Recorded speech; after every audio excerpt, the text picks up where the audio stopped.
Good afternoon if you're joining us from another time zone. Welcome, welcome. It's going to turn my camera on here. There we go. All right, we're ready to get started. So welcome, everyone. This is our first in a series of 3 webinars on looking through the looking glass, which is the sides of the talent triangle. So when PMI introduced the talent triangle, we thought we should do a series of webinars here to kind of take a look at each one of the sides. And our first one is going to be technical, and we decided we'll call it Through the Looking Glass. And basically the idea here is we're going to be looking at each side of the triangle through that lens to see what what are the particular focus that we would have when we're kind of dealing with that particular side. Okay, so let's go ahead and get started. As usual, myself will be hosting our webinar today, and we have Lauren on technical.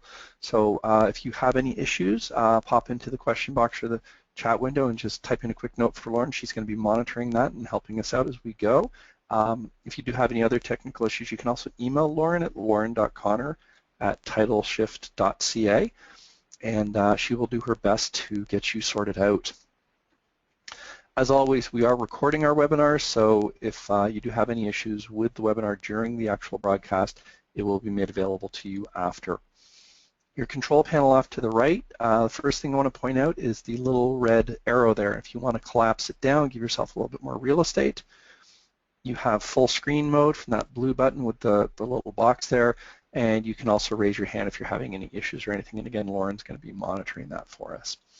From a technical perspective, we do find that sometimes when we first get started, the sound image is a little bit out of sync, so just give it a few moments and it should sync itself up. And finally, we like to do all of our webinars as interactive as possible, so anytime you see this icon pop up on screen, that's your opportunity, your time to interact. We'll be asking you questions or polls, those sorts of things. And at any time during the session, if something pops into your head, feel free to hop into the question area and type in that question. We'll be checking in on those at the end and make sure that we get those addressed. Excellent.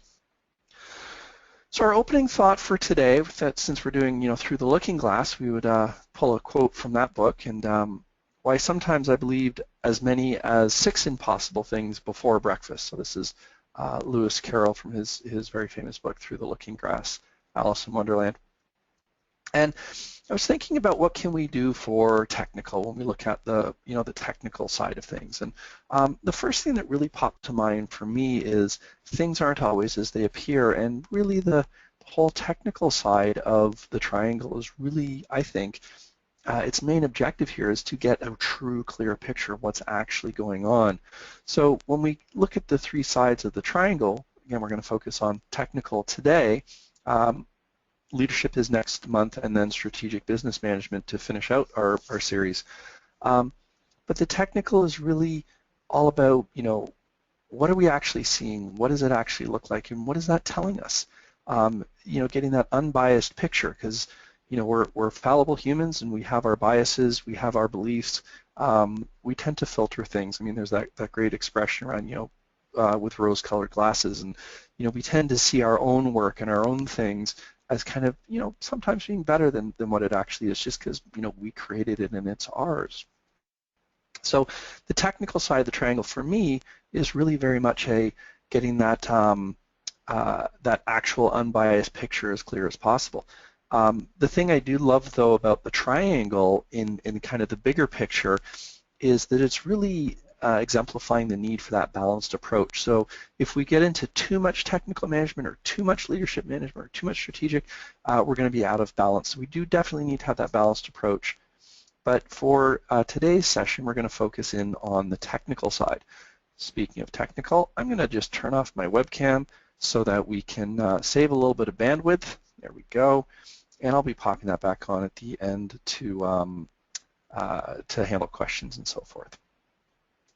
So as we move into our session today, I just want to kind of think about that theme of things are not always as they appear, and really the big advantage with technical is that it gives us that kind of true picture.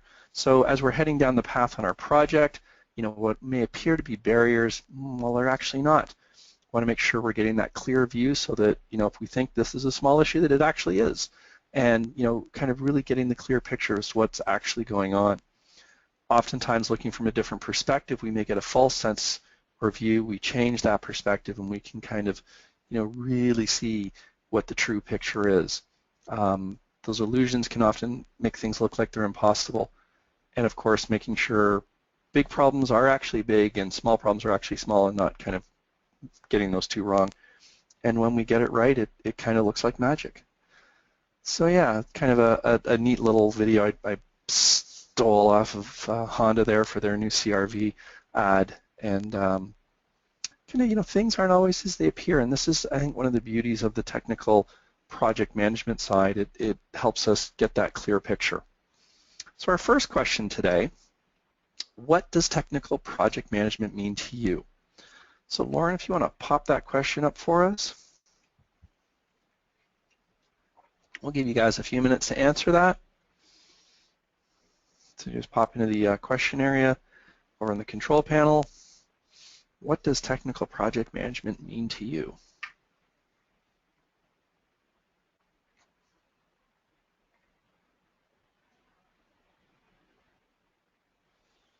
Give me a few moments to type in your responses.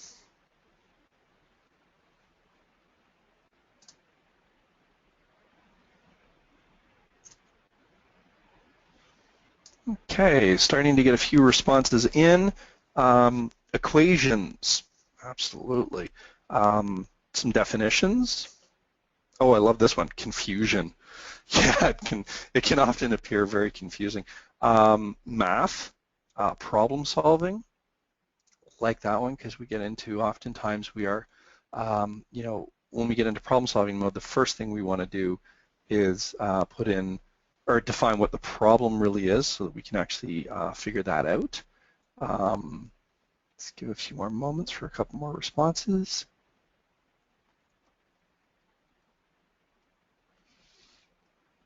Reporting, formal process, yeah, absolutely. And I love that word formal.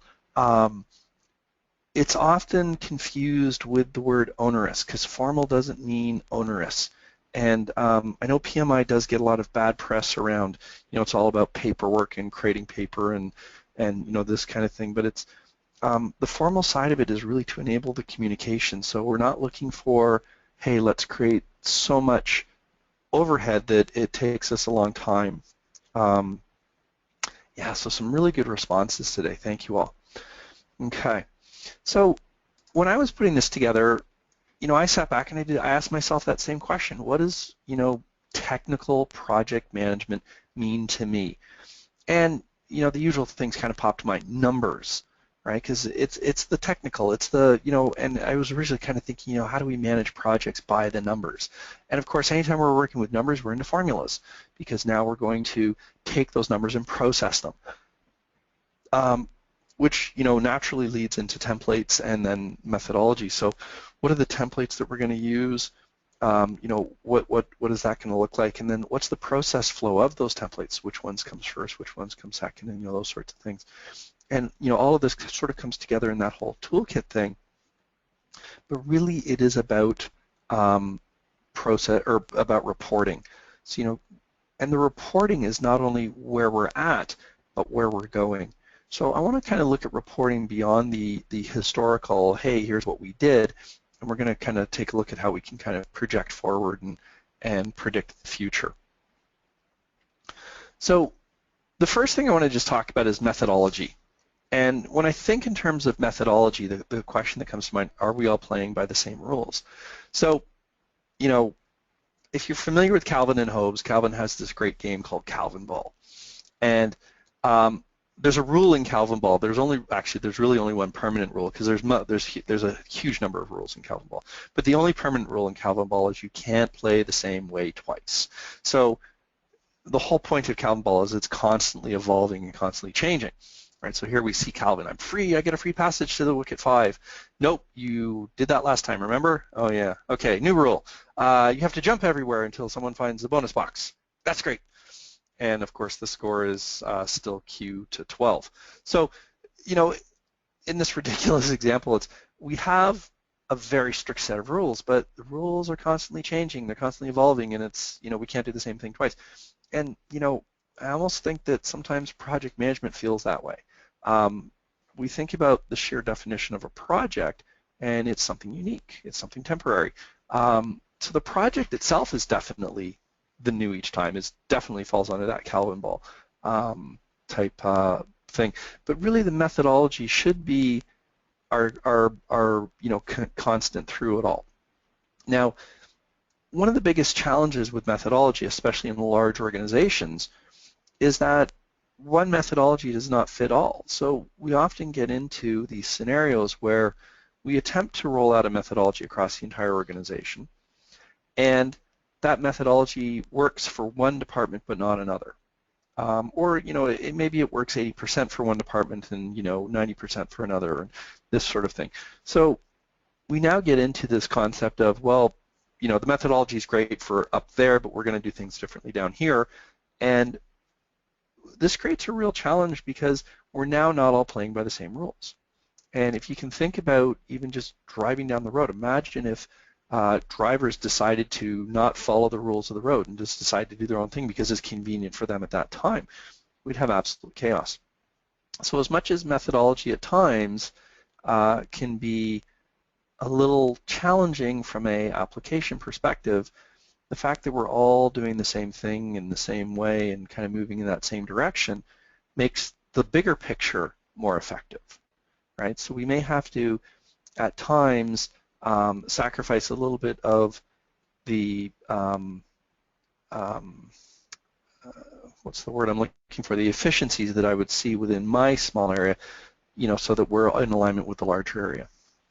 So when we talk in terms of methodology, that leads us to templates, which is kind of our key thing that, or one of our key tools within the methodology that's going to give us that consistency. Now, we can still have some flexibility around how these are applied. Large projects, I'm definitely going to be ramping up things like my scope document, my integrated project plan, and those sort of factors. Is where I've got a smaller, simpler project, I can kind of scale those back, but the essence of them needs to be there. And I'm a huge fan of really kind of thinking in terms of templates being from their purpose perspective versus the fill in the boxes. We've all experienced those situations where people are just filling in the boxes so that they can get the form filled out, they can check the checkbox and move forward. And when we take that approach, we've lost the essence of it, we have lost the meaning of it, and hence we've lost the benefit. So for this piece, I want to just kind of focus in on the templates and what their purposes are. The first one, stakeholder register, is really all about the who. So we're figuring out who's out there, who's impacted, who's not impacted, who are our customers, when do we need to know them, that sort of thing. I'm going to push back to you guys now, and in your question box or the chat window, for the charter, what's the purpose of the charter? Let's hear from you guys. What do you think? So just pop into there and what's the purpose of the charter?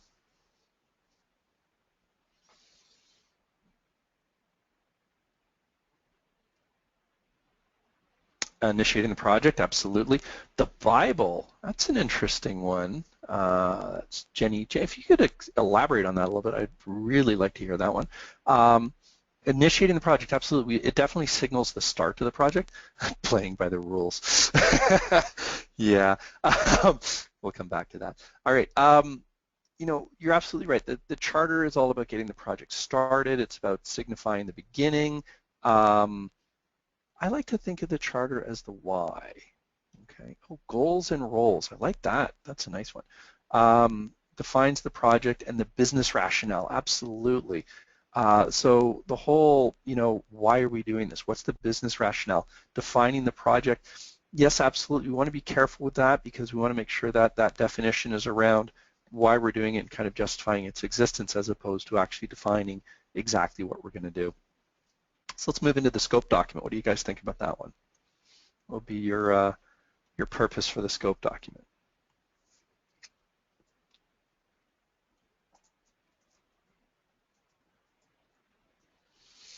Clark, set the boundaries. Ooh, like that one. What else for scope? What you're not going to do. Yes, oh, Patricia, that is awesome. Nadia, the what? I think you read my mind.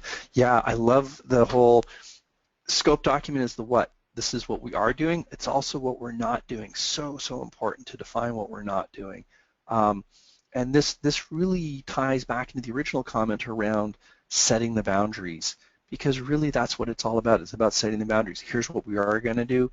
We're going to go up to this point, and we're not going to go beyond that point. We're not going to go there. The term scope creep is often thrown about when we talk in terms of project management. And really, you know, scope creep is those unapproved changes, those we weren't originally planning on doing this, and now we are doing this. So, you know, how did that get in there? And really the not aspect of the scope definition, this is going to be a huge factor for helping us, you know, stay within those boundaries and kind of not cross over. All right, our next template is the integrated project plan. So give you guys a few moments to type that one in. It's the integrated project plan. What's its purpose?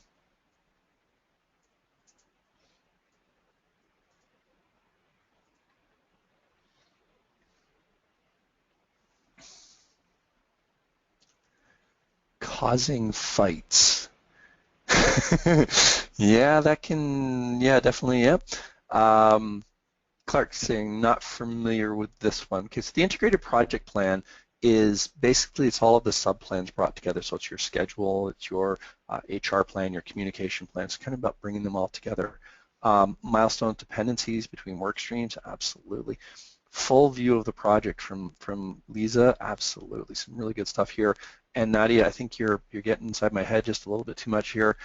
She said it's the how, right? And absolutely, this is the how. Now, the difference between a project plan and an integrated project plan, well, there really kind of isn't a difference. The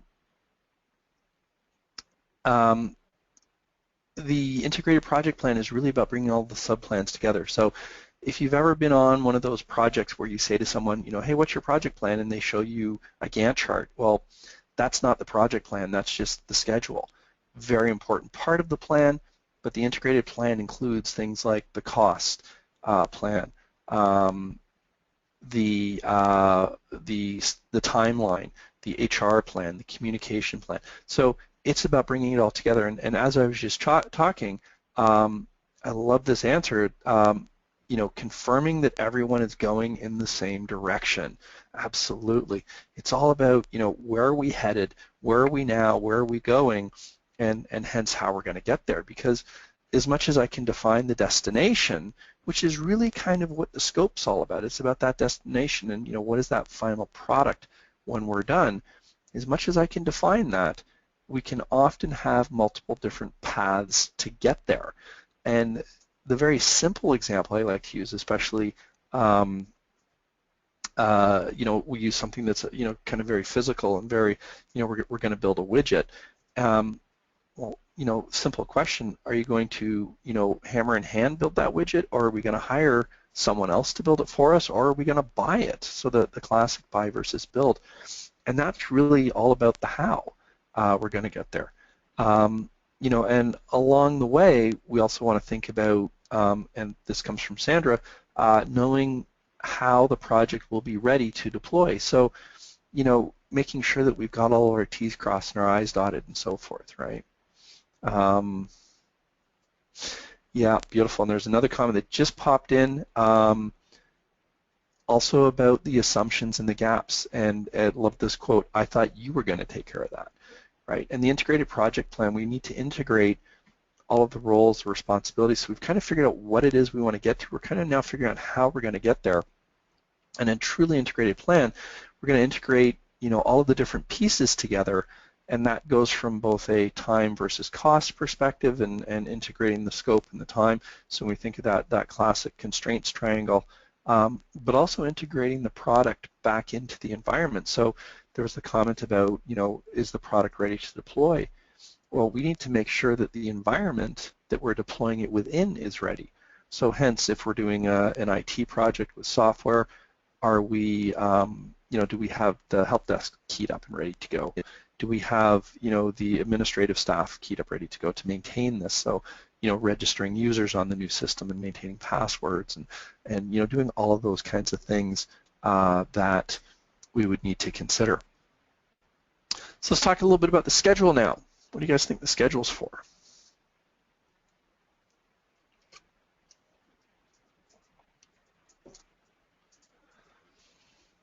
As a template, what's the schedule's purpose in life?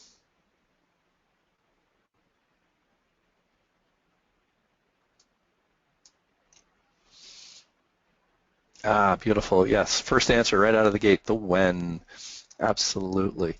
Right. So we're now getting into we figured out what we're doing, we figured out who the players are, we've already identified why, kind of figured out how we're going to do it, and it's the when, right? And it's about keeping you on track. And love this comment from Amy, so thank you for this. It dictates the when. And the schedule, absolutely. The schedule is when are things happening. And I love that you said it dictates the when, because we're often given constraints that we have to try to fit within. And we think that that dictates the when, but really the schedule does. The next question now being, is my schedule in alignment with my constraints? So am I able to deliver within the timelines that are needed? If you work in a regulatory environment, so especially highly regulated industries like financial or healthcare, you get into these regulatory projects where the project has been initiated, created to respond to a regulator saying, you have to do this within this timeline. The schedule of the project will say, when are all the little pieces happening? When you kind of take a look at that whole plan, whether we're using, critical path method or, whatever, how we're defining that, when does it all play out? And then hence, we can now keep ourselves on track. You can then keep yourselves on track to make sure that you're going to deliver within that time required. It reminds me of a project I was on back when I used to work in the financial industry, and we had a regulator come in, and it was due on December 31st at midnight. So there's this new regulation coming. It was surrounding online credit apps, and what we had to do was we actually had to implement at midnight on December 31st. And I was on one of the sub teams. I was leading the project for the internal side of this. So we had an internal side, we had an external side. So we had a client-facing online credit app product where you could log into the bank's website and say, I want a mortgage, I want a car loan, and apply for it. And then we also had the internal one where the employees could log in to an employee system and say, I want a mortgage, I want a car loan. So I was handling the internal one, the employee side. And so we were doing all the changes, and we had to implement. And the lead PM on this, told us, well, we have to implement midnight on December 31st. And I was like, really? Like, seriously? I can understand more on the client-facing side, but on the employee-facing side, I'm thinking, is it really that critical? So I asked them, and she said, you know what, great question. Took it back to the regulator, and the answer back was, nope, it has to be midnight. So you get into that type of an environment, and we were bringing people in at 10 p.m. at night on December 31st to do the final switch over promotion to production. There's a great example when the schedule was so tight and so particular. And I'll tell you something, when we managed that project, I was amazed. The second anyone even started to breathe a comment of, I'm falling behind, slipping or anything, the lead PM would jump in and say, do you need more resources? What do you need? Because you know what, delivering late is just simply not an option. And we did deliver on time. So yeah, the schedule's all about when. And I love the comment that came in while I was chatting there. It says, you want what by when? So yeah, I think we've all experienced that one. That's just, yeah, there's so many times. And then now we got to get into that discussion of priorities around, which comes first? Is it the schedule? Is it the time? Is it the scope or the cost, the scope, and how do we balance that off and make that all work? All right, let's move on to our next template. This is a particular favorite of mine, the risk register. What's its purpose? Let's think about that for a moment. And what's the purpose of the risk register?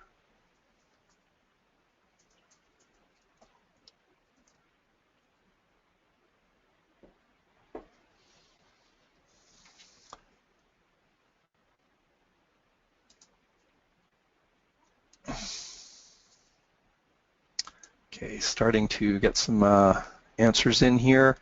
Evaluate strategic alignment and fit. Interesting take on the risk register. I like it. Yeah, because we need to consider how we're strategically fitting in, and hence when we respond to some of those risks, how we're going to deal with that. Identify risks and mitigations, absolutely. So, as we identify risks, as we define mitigations, we would, be documenting it there, right? Oh, here's some nice wording. I like this one. Articulating potential gotchas.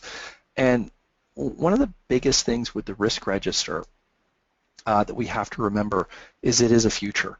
So when we talk in terms of risk register, its purpose really is to pose the question, what if? And when we pose that question, we then need to answer, well, what if X occurs? And another comment that just came in from Sandra, talks about impact in the project, and it says both positive and negative. So, when we use the term risk, the image that's often conjured to mind is negative, and we want to, make room for the positive. So this is kind of the magic of the and. We definitely want to make sure that we would, we want to, keep open that the positive is also a possibility and the negative. And when those things do occur, are we prepared? How can we respond? What if this occurs? How big of an issue is that? And, how are we going to respond? And we want to be very honest around those questions around the what if, so that we make sure that our responses to risk are in line with what our resources are, what our capabilities are, and also in line with the actual true impact. So we just had a request to repeat the comment around strategic alignment. So the when I asked what's the purpose, the first comment that came back in was to evaluate strategic alignment and fit.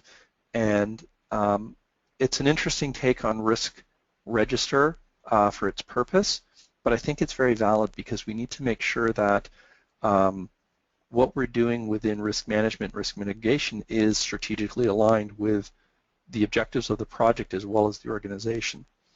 And I think that the best way to kind of articulate or think about this would be consider that scenario where things are going off the rails. You're putting responses, whether that's contingency or mitigation in place.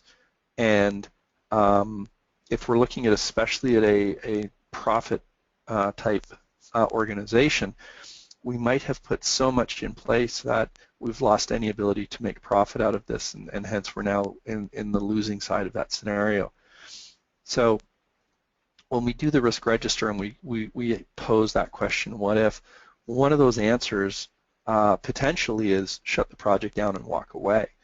And we need to really kind of be cognizant of that so we don't get into a scenario where, we're kind of putting good money after bad. We're kind of going forward to the point where we've lost the strategic benefit of the project, and hence we're actually moving kind of into that negative. So I hope that answers that for you, Patricia. Great question, thank you. And now it's time for you guys again, issues log. So what's the purpose of the issues log?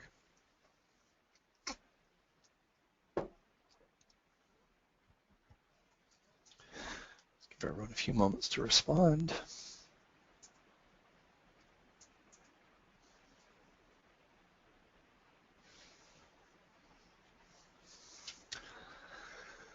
Okay, some comments here. Back on track, I like that. Yeah, absolutely. Issues log is all about identifying what's gone wrong and get us back on track. Support active management of the project. Interesting, I like that. Yeah, because this whole concept of active management versus passive management, just want to kind of address that. Passive management would be something where I've done my planning ahead of time, but then I'm kind of letting it roll, right? So this is that whole the project's running, it's rolling, we're doing what we're supposed to be doing, but we're not necessarily taking corrective action. So that's what I tend to call passive management. Active management is much more of a not only anticipating what's coming down the road, but also when things do go off the rails, that we're actually taking some corrective action.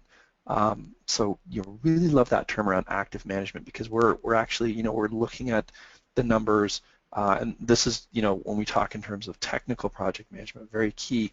We're looking at the numbers, we're reviewing them periodically, regularly, and then we're actually responding to those indicators and telling us what it's about. So yeah, I love that one. Thank you so much. Issues log, confirmation to requirements. I'm not really sure what you're saying there, so if you could pop back in on that one would be great. Documentation on ongoing issues, absolutely. Track outstanding issues, questions, and their answers and solutions. Yes, beautiful, love it, because not only do we need to identify what the issues were, but also how we were solving those issues. Now, when I was kind of putting these together, and I got to the issues log, so as I like to call the issues log, I call it trouble. Okay, there we go. All right, sorry, I just ran into a little bit of technical trouble there. Risk register is the what if. It's the future state. So one of the things that I like to really clarify in my definitions is that a risk is a future potential opportunity. An issue is one that has occurred, and I now need to deal with it. So what I do when I manage projects is I do maintain my risk register, but when a risk occurs, I enter it into the issues log. So my risk register is purely what are the potential risks that are there. Now I do, put a note in the register under the status that the risk has occurred, so that when I go back and look at it from a lessons learned perspective. When we go back and look at from a lessons learned perspective, I can see which risks occur and which do not. But the issues log is what I use to track and respond to and manage things that have come up and occurred. And then the secondary question now is what was the cause of that issue? Was it something that I had identified ahead of time so that I can kind of keep track of that? So the issues log is all about, what has gone wrong? What are the decisions that I need? Have I got those decisions? And how are we responding, and how are we adjusting the project plan accordingly, right? Now there's a comment that just came in, may bring into focus questions around scope and ambiguities about the regs. Absolutely. So the issues log from a technical management perspective can be a great indicator that one of your earlier pieces is not been well done, such as the scope in this example. So if I'm having lots of issues around, things being questioned around what's in scope, what's out of scope, things like that, it might be time to go back and revisit. So when we take a look at sort of the cumulative effect of things like the charter, the why, the scope definition, the what, the integrated project plan, the how, and I really like to emphasize the integrated part of the integrated project plan, in that we're integrating all of the different aspects together, the schedule and the risk register. When I start to see a lot of, aspects of those coming into, they'll start showing up in the issues log. And now I have that question around, how do I deal with this? So we can, predefine, what it is, how we're going to address these challenges, who's going to have those roles, who has the decision-making capabilities, and so on. So it's really kind of, they all interwork together for sure, but they also they feed each other, and there can be indicators within one that you haven't really fully thought this through. Maybe you need to step back a little bit, things like that. So the key templates are there. As you move forward in your jobs and your careers as project managers, I really do encourage you to think about the purpose of why you're doing this, so that you're not just, kind of filling in the boxes to satisfy, someone in upper management or someone at the PMO office or, whatever that looks like to, just kind of fill in the form and, get these people off your back. But really think about how are these tools, these templates going to, help you get your job done. Okay. So when we think in terms of technical, the very first thing that popped to my mind was, managing by the numbers, right? And this can be quite challenging because we have to have the baseline to manage against. And when we do, this really answers the question, what are we doing? So we have that baseline. The second question that we would answer is where are we now? And then that will kind of lead us to the, how are we doing? So for us to have this discussion, I use my super silly simple scenario of we're going to build 10 widgets in 10 weeks at a cost of $10,000. So this is the what are we doing? And if I just left it at that statement, we're now looking at future. Here's what our plan is. Here's where we're going to go, but we don't have any track or progress at this point. So let's take a look at where we are now. So I'm going to give you a quick scenario. We're week 3. We've built 2 widgets at a cost of $2,500. You now have enough information to answer the third question. And notice we needed to answer the first 2 questions before we could answer the third. So, what are we doing? There's our integrated project plan. Here's the details, how long it's going to take, how much it's going to cost, the scope of what we're going to do, etc. Now that we have that baseline, we can track against it. Well, where are we now? We're at week 3, 2 widgets, 2,500. So the simple question is, how are we doing? So we're going to pop that question up for you now, and just in the question box, I want you to respond. How are we doing? And we're going to assume a linear flow, by the way.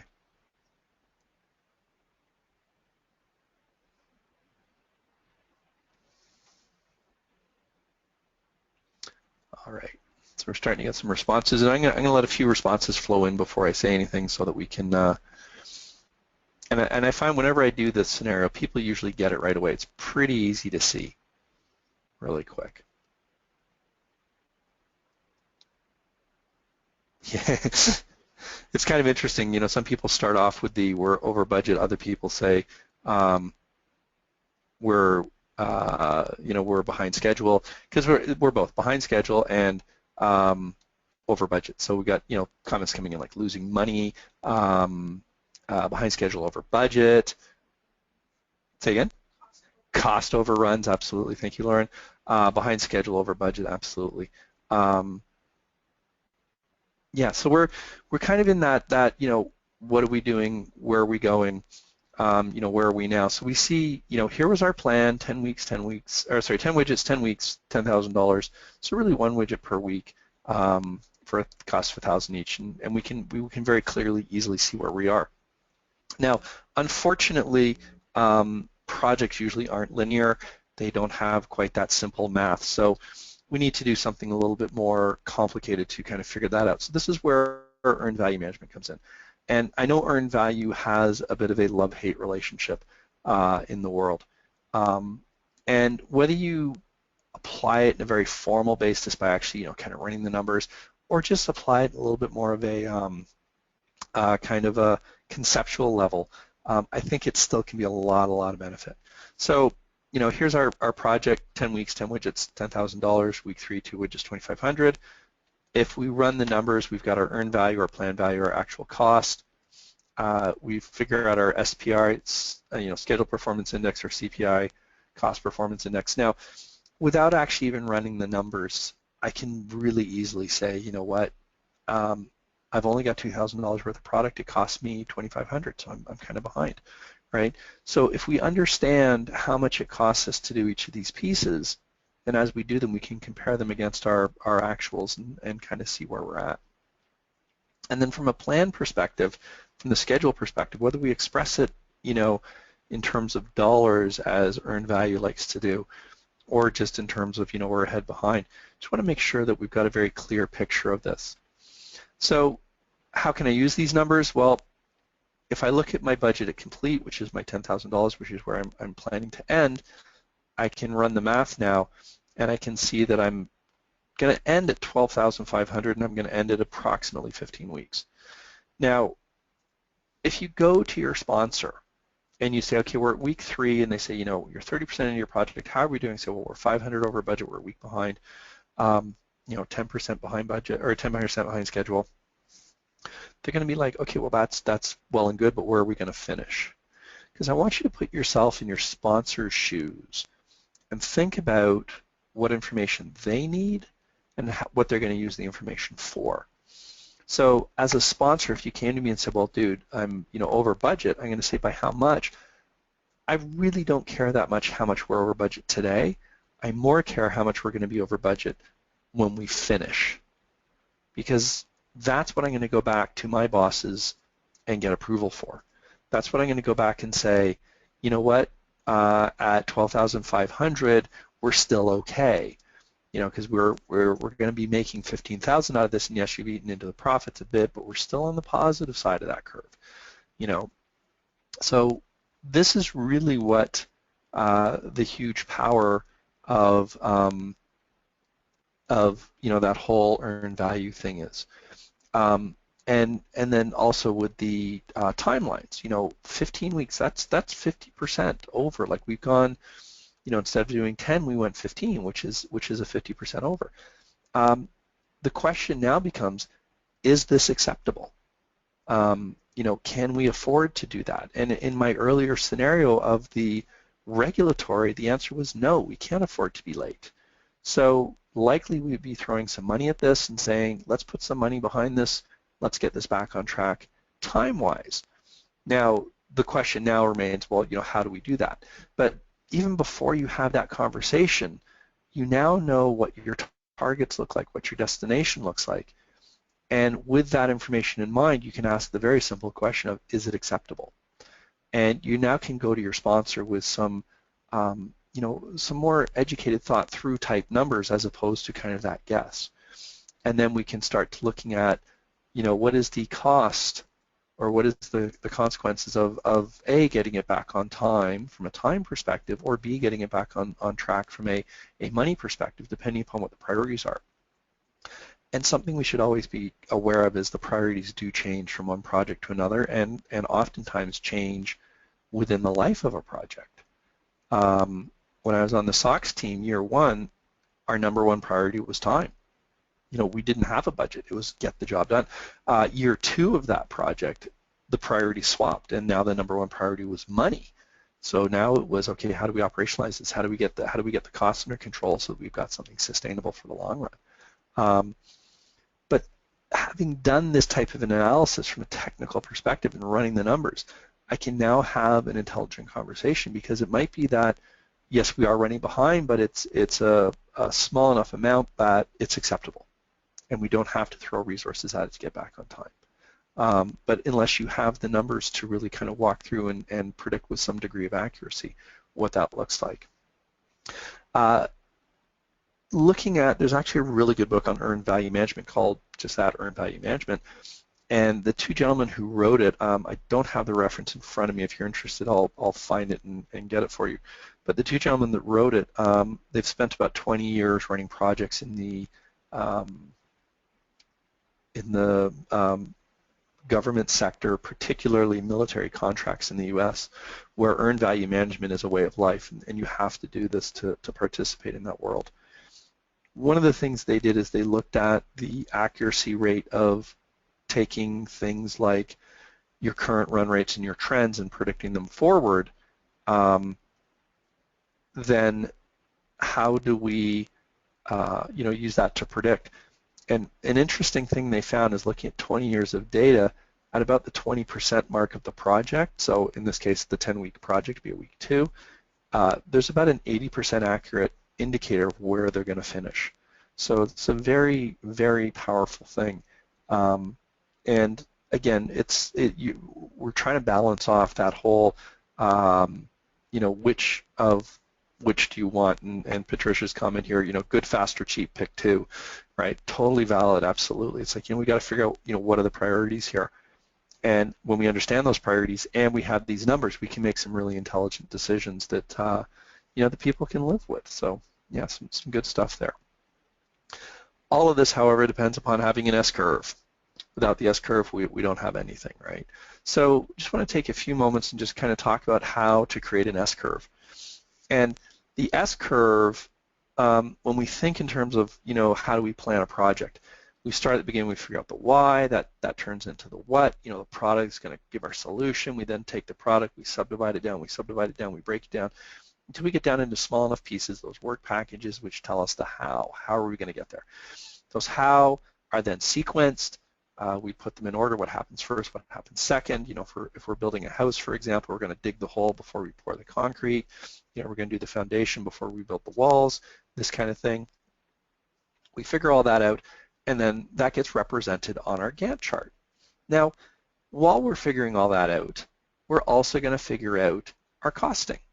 So we're going to put a dollar value against each of these. So, here in my example Gantt chart, there I see, L2 at the top, and there's a dollar value associated with that.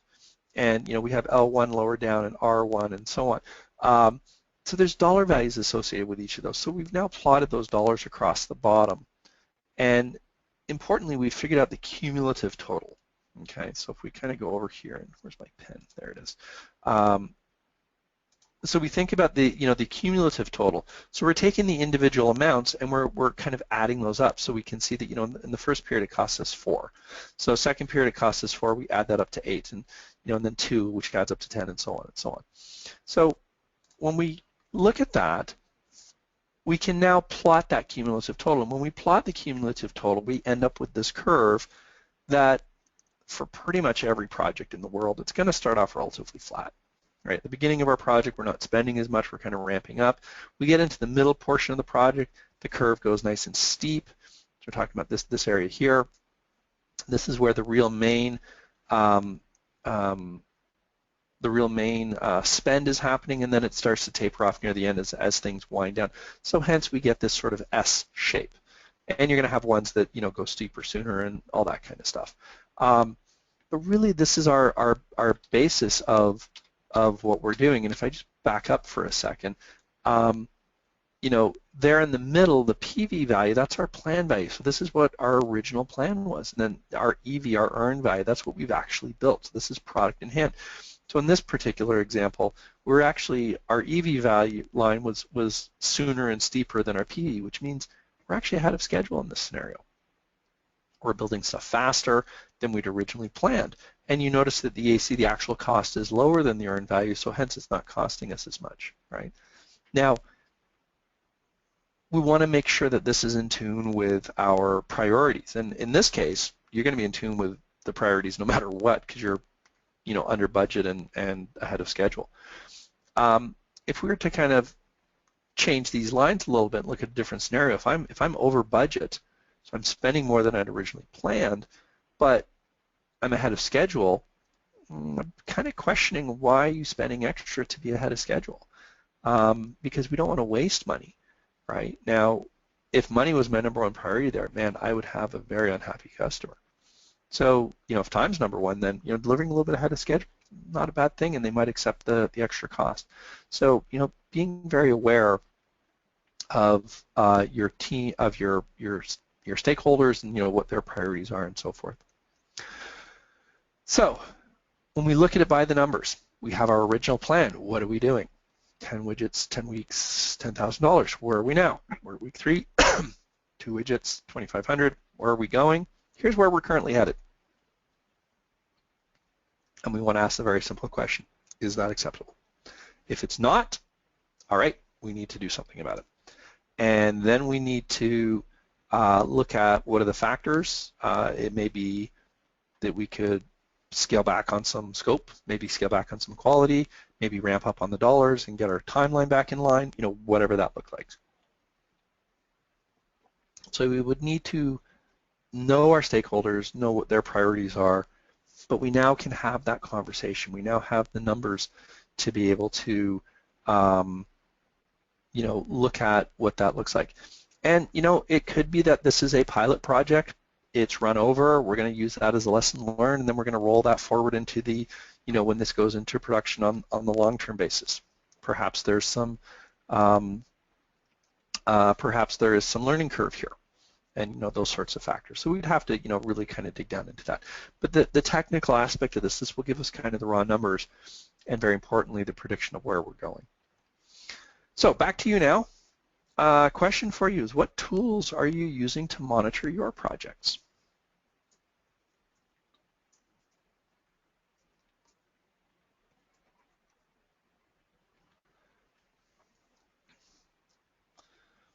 All right. So give you guys a few minutes to chime in on that.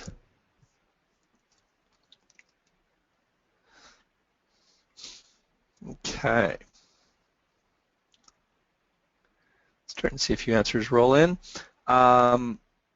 Reports, absolutely, and it's kind of funny that we often don't think of a report as a tool, but I mean it is very much an important thing.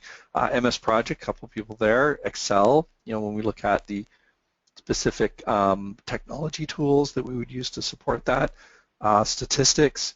Oh, here's a great one. Horoscopes. Oh, I love that. It sometimes feels like we're trying to manage our projects and monitor our projects by some, like let's read tea leaves or do our horoscopes and things. And when we get into those kind of scenarios, we really want to be kind of stepping back and asking ourselves, should we be trying to do this from a more technical perspective so that we've got, so we've got something that's a little bit more tangible, a little bit more,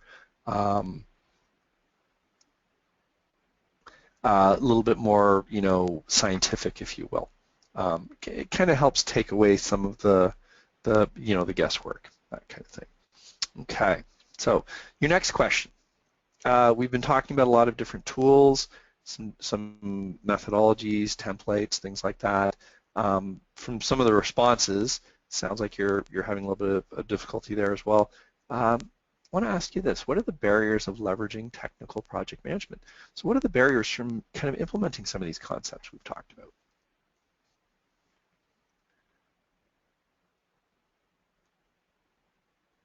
I think this might be an acronym. Patricia, is that an acronym, GIGO?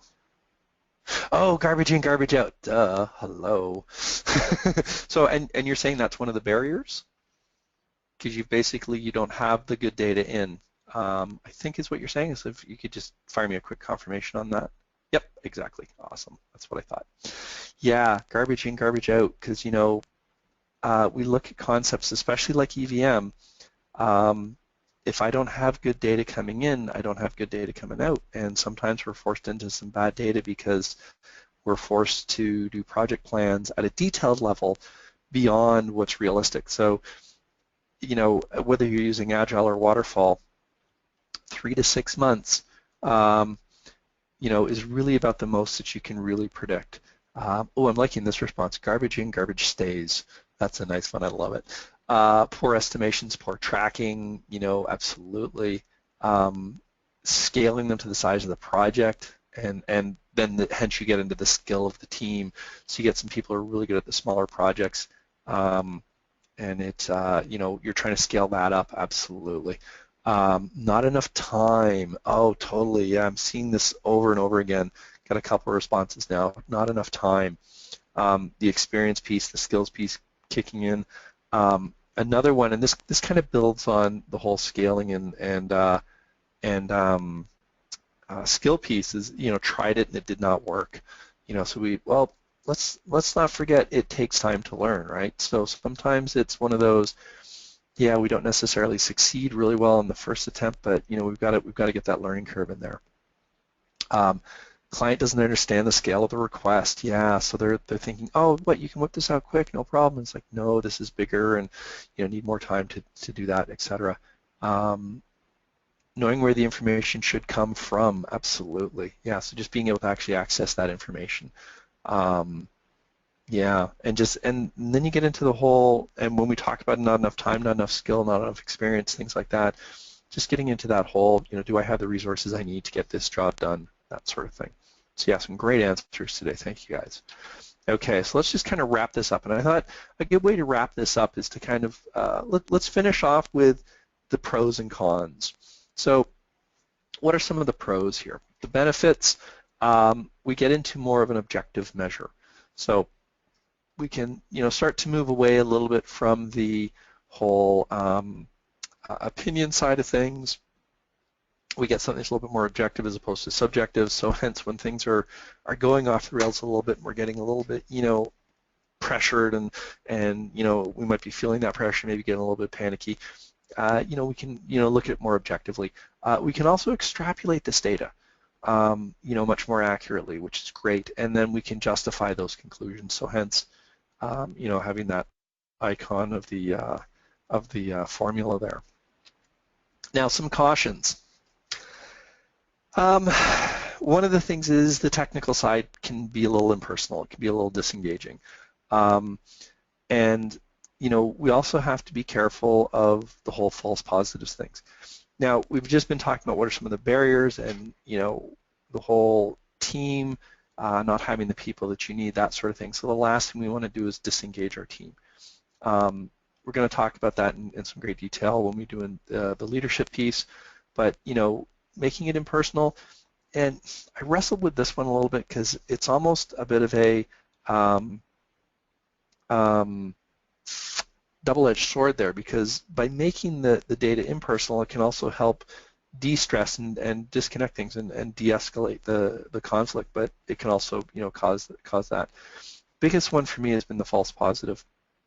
The whole, because the computer spit out the numbers, and because it's an actual number and it's to 3 decimal places, right? So I've got this false sense of good, and I think that kind of plays upon that whole garbage in, garbage out, piece. Okay. So we're just gonna, as we wrap up today, go back to our opening thought. Why sometimes I believed as many as 6 impossible things before breakfast. I think that the technical piece here can help us realize what is truly impossible and what is possible. So we can, do that planning, take those big, large things, subdivide them down into manageable pieces, and take what seems like it might be impossible and turn it into that possible and get us to where we need to go. So that's why I kind of chose that one.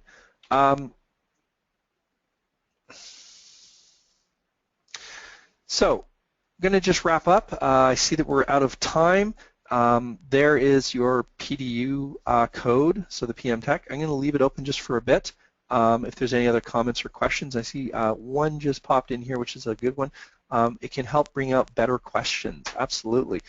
So when we're looking in terms of what are the questions that we want to ask, and as well help our teams, and when I say teams, I'm talking about the larger team of the stakeholders being the clients, help them think through what it is that they want and how we can help develop that and present it for them and deliver it. So the whole, when we look at the whole concept of, what's the word I'm looking for? When we look at that whole concept of balancing out the constraint triangle, do you want a good, fast, or cheap? Pick 2 of them. When we have the technical side of things, it can really help people understand what's really actually going on behind the scenes here. Okay. So again, we'll leave it open for a couple moments. I see that we're approaching 1 o'clock. I know many of you have meetings to get to, so appreciate your time today. Thank you so much for your interaction and participation. As always, we do record these, so if you came in a little bit later, if you had any technical difficulties, the recording will be made available for you. And we also make the recordings available to those of you who didn't have a chance to join us today and wanted to join us in the future. Our next webinar is March 4th. We're going to be taking a look at the second in our series of 3 through the looking glass, and we'll be looking at the leadership side of the triangle. If you have any questions or comments, want to get a hold of me later, david.donaldson@titleshift.ca, and my phone number's there as well. Look forward to seeing you next month.